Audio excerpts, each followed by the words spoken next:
E eu, por volta do meu segundo ano da residência, eu já tive essa vontade de me dedicar à cirurgia de coluna.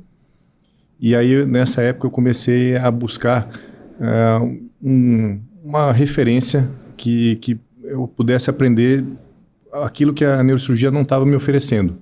E que eram relacionados a cirurgias grandes, principalmente as cirurgias de deformidade, cirurgias de tumores, a cirurgia de revisão. E aí, o que eu fazia nessa época? Eu ia num congresso, né, de neurocirurgia, um congresso de coluna, e residente perguntava para algum palestrante, né, para ele me falar algum palestrante da França, da Alemanha, dos Estados Unidos, do Brasil mesmo, e perguntava quem que ele sugeria. E aí eles falavam, ó, tem um serviço do fulano e tem o serviço do Harmes. E aí o outro falava, ó, tem o fulano tem o Harmes. E praticamente todos eles falavam do tal do professor Harmes. E aquilo me gerou uma vontade e uma inspiração de conhecer um pouco mais sobre ele. Eu comecei a estudar mais sobre o professor Harmes e vi que ele era não só um grande cirurgião, mas uma pessoa que teve uma influência muito grande na cirurgia de coluna. Ele inventou, por exemplo, o parafuso poliaxial.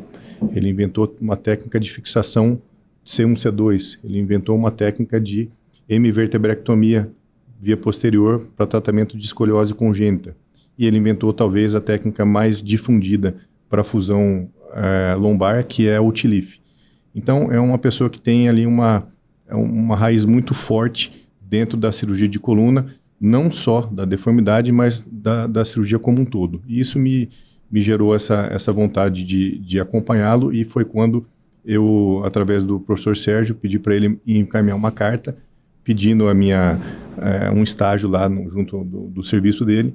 E aí eu passei um período lá com o professor Harmes, e aquilo realmente revolucionou a minha vida. Eu voltei achando que ele era eu fui achando que ele era o melhor cirurgião de coluna do mundo, e voltei tendo essa certeza interna que ele era realmente uma pessoa muito inspiradora. E aí, desde então, eu acabei me dedicando só à cirurgia de coluna, nunca fiz tratamento de doença de crânio, e à medida que foi evoluindo, aí os caminhos foram me levando também para a deformidade pediátrica, porque o professor Sérgio, que é o professor titular da neurocirurgia lá do nosso serviço, ele é uma referência em doenças de neurocirurgia pediátrica. Então, começamos aí, por volta de 2013, 2014, a operar alguns casos de deformidade neuromusculares, né? E desde então, acabei dedicando essa carreira muito para as doenças de coluna e muito para as deformidades de coluna, né? Vilker, qual que é a tua carreira, a tua evolução neurocirúrgica, e como que você acabou sendo um cirurgião de coluna? Então, é até um fato inusitado, né? Porque eu fiz um treinamento com um serviço que era crânio, né? Especialmente aneurisma cerebral, que era o Dr. Guache, no Rio de Janeiro. E fui ter contato com um staff lá, então, que fazia essa parte de coluna. E aí, desde o começo, eu já gostei da cirurgia da coluna, né? Eu sou, na verdade, um ex-ortopedista quase, né? Eu fiz, durante toda a faculdade de medicina, sempre brinco, né? Eu tenho o staff lá que coordenava, vamos dizer, o estágio dos acadêmicos de medicina. Eu fiquei 2 anos. Então, eu já reduzia ombro, eu já amputava dedo, eu reduzia quadril, enfim, passava Kirchner, tudo isso. E aí, no finalzinho, eu mudei para neurocirurgia, né? Foi também, assim, uma coisa de decisão, né? Eu estava procurando, de fato, alguma coisa a mais, mas no fim das contas, eu fiz neurocirurgia base de crânio e voltei para a coluna de novo. Entendeu? Quer dizer, eu fiz treinamento, só que, claro, o treinamento de residência não é suficiente, ainda mais 20 anos atrás, 15 anos atrás. Então, mesma coisa que você fez. E isso eu recomendo também para os residentes, né? A gente vê figuras, etc., nos congressos, pode abordar, né? Assim, você constrói o seu caminho, você constrói a sua oportunidade. Se você não tivesse abordado, né, o Harmes, você não estava lá. Então, assim, você ser muito acanhado, você fica vítima dessa timidez. Então, o incentivo é você buscar novos conhecimentos. E foi isso que eu fiz também. Durante um congresso, eu conheci o Dr. Boriani, na Itália, que é ortopedista, né? Então, eu solicitei para ele também um estágio, um fellow. Ele me aceitou e eu fui, no Instituto Ortopédico Rizzoli, em Bolonha, na Itália, onde eu dediquei lá a degeneração e tumores de coluna, né, que é um forte meu hoje, que é tumores de coluna, né? Além da degenerativa e tal.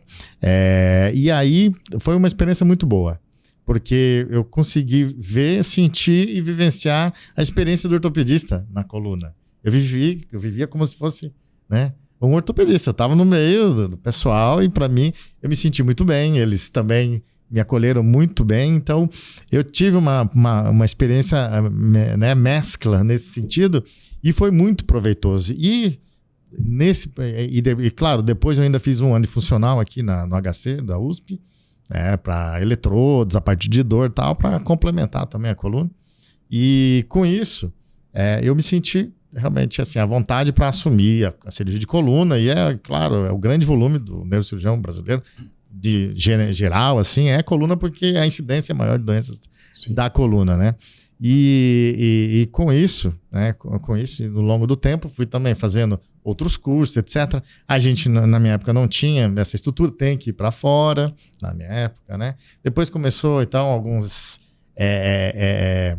em centros de verificação de cadáver, né? Para IMLs, para fazer alguns cursos, mas ainda era muito restrito, ainda tinha muita restrição, etc. Agora, ter essa oportunidade que está acontecendo agora, isso é uma opção imperdível. Né? Sim. Porque se eu tivesse, nessa época, na minha época, um curso como esse, eu ia dormir aqui dentro, né? Todo dia para ficar treinando, etc., aproveitando todos os cursos, e não tem desculpa hoje para a pessoa sair mal formada. Ela tem a opção e a escola dela, que é, vamos dizer, o salário base dela de introdução de conhecimento, mas ela tem que buscar fora.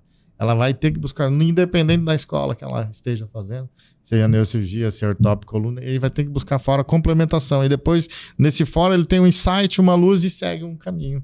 Como foi, né? Ele já seguiu o caminho inverso. Né? Vocês encontraram depois da coluna a parte de deformidade, ou seja, acendeu uma luz no meio do caminho. Essa luz pode vir dentro de um curso desse. Sim, né? Sem dúvida. Um detalhe importante também, que quando eu voltei do professor Harms, eu estava naquela ânsia de deformidade, cirurgia grande, etc. E aí eu cheguei a entrar em contato com o Dr. Paulo Cavalli, né? Participava das reuniões nossas, né? Você participava junto com o Landim, na época do Landim. Isso, aí eu fiquei uns 6 meses ali acompanhando a reunião deles e indo em algumas cirurgias. Então, eu acho que essa troca, né, essa experiência, que é o que a gente não tinha...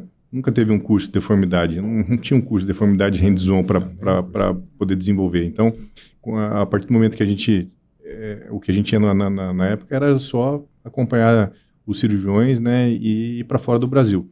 Então, isso aí acho que é importante, os residentes, as pessoas que estão iniciando têm que ter essa visão.